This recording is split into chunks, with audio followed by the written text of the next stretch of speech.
আজকের বিষয় হচ্ছে বাংলাদেশ বার কাউন্সিল, অর্থাৎ বাংলাদেশ বার কাউন্সিলের যে সমস্ত প্রশ্ন রিটেনে আসতে পারে ওগুলো নিয়ে আলোচনা করব। তো প্রথম প্রশ্ন হচ্ছে, বাংলাদেশ বার কাউন্সিল কি? বার কাউন্সিলের গঠন ও কার্যাবলী আলোচনা করো। The Bangladesh legal practitioners and bar council orders 1972 এর 2 বি অনুচ্ছেদ এর অধীন গঠিত বার কাউন্সিলকে বাংলাদেশ বার কাউন্সিল বলে ডাকা হবে। বাংলাদেশ বার কাউন্সিল হলো সমস্ত আইনজীবীদের জন্য আইন দ্বারা গঠিত বিধিবদ্ধ কেন্দ্রীয় সংস্থা। বাংলাদেশ বার কাউন্সিল একটি যৌথ প্রতিষ্ঠান, চিরস্থায়ী উত্তরাধিকার আছে এবং একটি সাধারণ সিল আছে। স্থাবর ও অস্থাবর উভয় প্রকার সম্পত্তি অর্জন, ধারণ এবং চুক্তি করার ক্ষমতা আছে। বার কাউন্সিলের কারো বিরুদ্ধে মামলা করতে পারে এবং তার বিরুদ্ধেও মামলা করা যাবে। এক কথায় বলা যায়, বার কাউন্সিল সকল আইনজীবীদের অভিভাবক ও আইন দ্বারা গঠিত একটি বিধিবদ্ধ সংস্থা। বার কাউন্সিলের গঠন। The Bangladesh legal practitioners and bar council orders 1972 এর 5-1 ও 6 অনুচ্ছেদে বার কাউন্সিলের গঠন আলোচনা করা হয়েছে। 5-1 অনুচ্ছেদে বলা হয়েছে, বার কাউন্সিলে 15 জন সদস্য নিয়ে গঠিত হবে, যাদের মধ্যে একজন হবেন পদাধিকার বলে বাংলাদেশের অ্যাটর্নি জেনারেল। 7 জন নির্বাচিত সদস্য হবেন সমগ্র বাংলাদেশের আইনজীবীদের সাধারণ ভোটে। 7 জন নির্বাচিত হবেন অঞ্চল ভিত্তিক আইনজীবীদের সাধারণ ভোটে। 6 অনুচ্ছেদে বলা হয়েছে, বার কাউন্সিলের একজন সভাপতি ও একজন সহ সভাপতি থাকবেন। পদাধিকার বলে বাংলাদেশের অ্যাটর্নি জেনারেল হবেন বার কাউন্সিলের সভাপতি।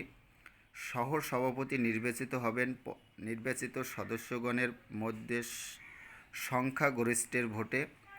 6 ক অনুচ্ছেদ অনুযায়ী সরকার জেলা জজ বা অতিরিক্ত জেলা জজদের মধ্য হতে কাউকে সচিব নিয়োগ করবেন। বার কাউন্সিলের 4টি স্থায়ী কমিটি থাকবে। নির্বাহী কমিটির সদস্য সংখ্যা 5 জন। এই 5 জন বার কাউন্সিলের সদস্যদের মধ্যে থেকে বার কাউন্সিল কর্তৃক মনোনীত হবেন।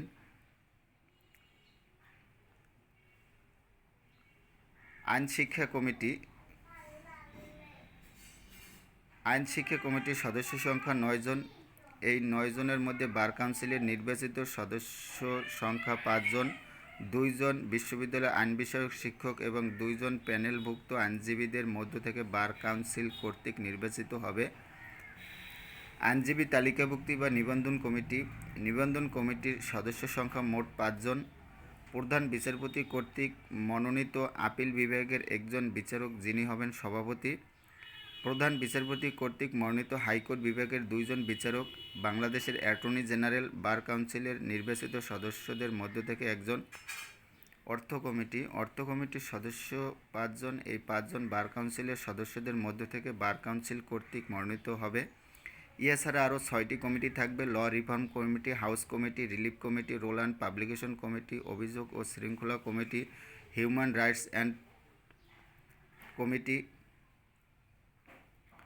বাংলাদেশ বার কাউন্সিলের কার্যাবলী। The Bangladesh legal practitioners and bar council orders 1972 এর 10 অনুচ্ছেদে বার কাউন্সিলের কার্যাবলী আলোচনা করা হয়েছে। উক্ত অনুচ্ছেদে অনুযায়ী কার্যাবলী নিম্নে দেওয়া হলো: কোনো ব্যক্তিকে আইনজীবী হিসেবে তালিকাভুক্ত করা, এই উদ্দেশ্যে পরীক্ষা অনুষ্ঠান এবং তালিকা হতে আইনজীবীকে বহিষ্কার করা,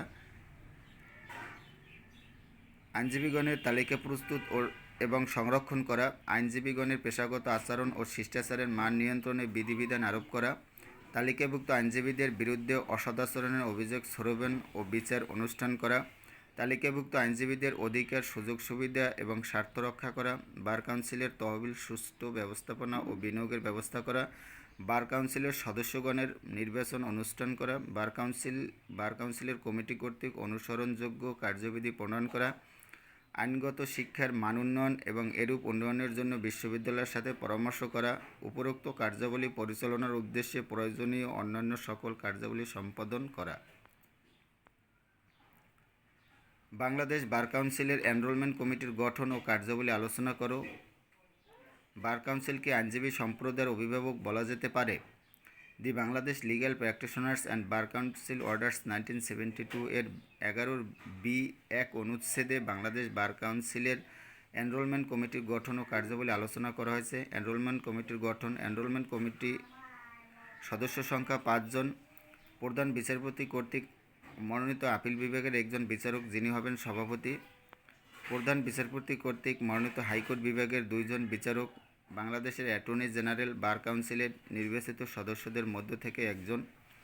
এনরোলমেন্ট কমিটির কার্যাবলী: নিম্ন আদালতের অ্যাডভোকেট হিসেবে তালিকাভুক্তির উদ্দেশ্যে যোগ্যতাসম্পন্ন ব্যক্তিদের জন্য পরীক্ষার আয়োজন, পরীক্ষায় কৃতকার্য প্রার্থীদের নাম তালিকা আইনজীবী হিসেবে তালিকাভুক্তিকরণ, সুপ্রিম কোর্টের হাইকোর্ট বিভাগে প্র্যাকটিস করার অনুমতি প্রদানের জন্য অ্যাডভোকেট হিসেবে তালিকাভুক্তির উদ্দেশ্যে যোগ্যতাসম্পন্ন ব্যক্তিদের জন্য পরীক্ষার আয়োজন, পরীক্ষায় কৃতকার্য প্রার্থীদের সুপ্রিম কোর্টের হাইকোর্ট বিভাগে প্র্যাকটিস করার অনুমতিপ্রাপ্ত আইনজীবী হিসেবে নাম তালিকাভুক্তকরণ।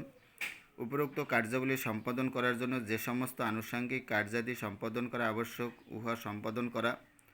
বার কাউন্সিলকে আইনজীবী সম্প্রদায়ের অভিভাবক বলা যেতে পারে। The Bangladesh legal practitioners and bar council orders 1972 এর অনুযায়ী বাংলাদেশ বার কাউন্সিল দেশের সমস্ত আইনজীবীদের নিয়ন্ত্রণকারী সংস্থা।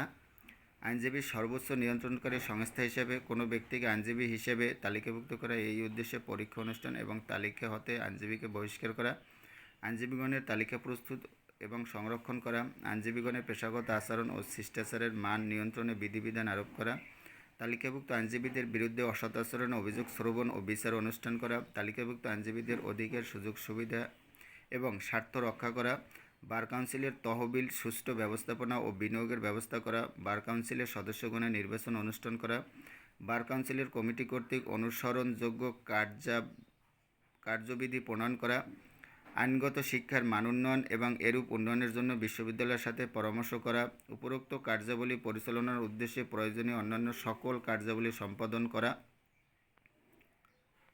উপরোক্ত কার্যাবলী পরিচালনার উদ্দেশ্যে প্রয়োজনীয় অন্যান্য সকল প্রকার কার্যাবলী সম্পাদন করার মাধ্যমে বাংলাদেশ বার কাউন্সিল বাংলাদেশের সমস্ত আইনজীবীদের পেশা দায়িত্বের ক্ষেত্রে ও আইনজীবীদের পেশা দায়িত্বের মান উন্নয়নে যথাযথ ভূমিকা পালনের মাধ্যমে আইনজীবীদের কেন্দ্রীয় নিয়ন্ত্রণকারী সংস্থায় পরিণত হয়েছে।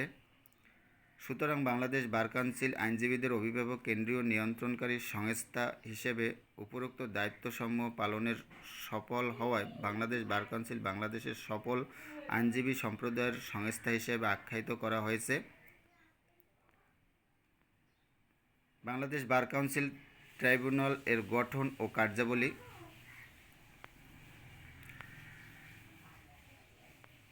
গঠন এবং কার্যাবলী। এখানে গুরুত্বপূর্ণ কিছু কিছু প্রশ্ন দেয়া হয়েছে, আপনারা দেখে নিতে পারবেন। আসন্ন বার কাউন্সিল পরীক্ষায় খুবই গুরুত্বপূর্ণ। এখানে আরও বার কাউন্সিলের খুব গুরুত্বপূর্ণ প্রশ্ন নিয়ে আপনাদের সম্মুখে হাজির হব, তো আপনারা দেখে নেবেন বার কাউন্সিলের প্রশ্নগুলো কিভাবে আসে বা এর গুরুত্বপূর্ণ যে প্রশ্নগুলোই এখানে দেওয়া হবে। আর উক্ত নোটটি যদি পেতে চান তাহলে উল্লেখিত হোয়াটসঅ্যাপ নাম্বারে আপনারা যোগাযোগ করলে পাওয়া যাবে। তো আজকের এ পর্যন্তই। ভালো থাকুন, সুস্থ থাকুন।